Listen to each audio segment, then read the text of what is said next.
Another day, another story. Novak, are you okay? How did you get here? I asked. He was very disoriented. I don't remember. Is that, he said and looked at Lenko. He then looked at me and we both stood up. I thought you guys were dead, he said. So did we, I answered. I was delighted to finally see a human face. But it wasn't over. We still had to find a way out. I ran as far away as I could, until I realized that you weren't following me. I wanted to head back for you, but I thought that you were gone as well. I can't remember what happened next. My head hurts just from trying to think about it. Explained Novak. After managing to get a closer look at him, I realized that he was looking terrible, sick perhaps. His eyes were red and he was completely pale. Something was wrong with him as well. After a few hours, we decided to stop and take a break. I finally drifted into sleep. This time I didn't have any dreams. Just pitch darkness. It was that more terrifying, because it reminded me of the time I spent in the dark. I was woken up by something. It was Novak.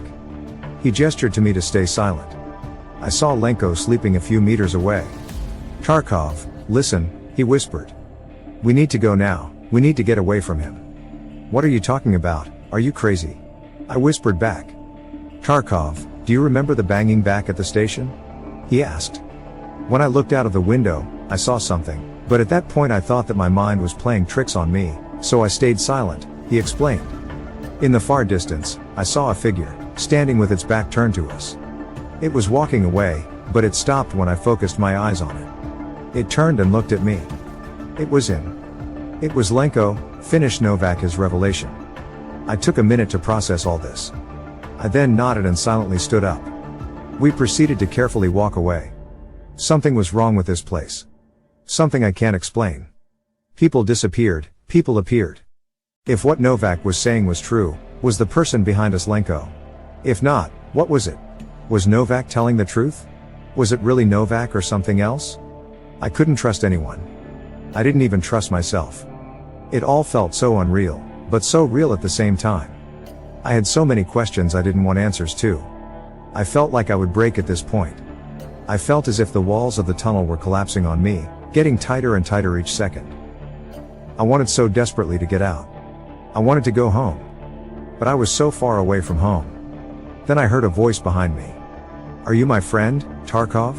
Asked Lenko. I turned to see him standing right behind Novak, who was just behind me. I didn't know what to do. Of course I'm your friend, I responded. Good, he said. I looked in his eyes and realized what was wrong with them. They were pitch black. What are you? I shouted. We are, everything, he said in an unsettling, unnatural voice. He then opened his mouth in an impossible way and clamped around Novak's neck, engulfing his head in its throat. Novak screamed in agony, but his screams were muffled by the thing's flesh. I turned to run while I heard ear-piercing roars and screeches behind me. I was too afraid to look back.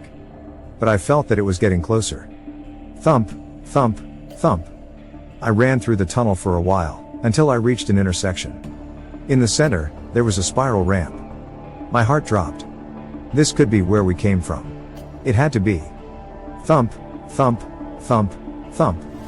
I ascended the ramp, but the higher I got, the harder it was for me to breathe. I put my helmet back on and reached a big room. In the ceiling, there was a small ray of sunlight coming from a hole. Thump, thump, thump. I climbed out. I was finally out, but I didn't have time to celebrate. I was out of oxygen. What was left was only the air that became trapped in my suit as I reattached my helmet. My reserves were completely out. I went to walk to the base, when I froze. I dropped to my knees. The base was gone. Like if it was never there. Both of our landers were there, but the base itself was gone. I crawled into one of the landers. I almost suffocated on the way, but I made it. To whoever receives this, I'm presumably the last survivor of the Kamchatka expedition. I'm sending out this transmission in case I don't make it. I think that whatever is down there was asleep for a long time, but we woke it up. The engine is warming up now, but I'm afraid I'm out of time. I can see him outside. He's getting closer. God help me. End of record. To think about it, I can't sleep knowing that our own moon is something unnatural, something hiding so many terrifying truths. Whenever you take a look outside at the night sky, remember, that sometimes the most mysterious and terrifying things are hidden in plain sight. Thanks for watching.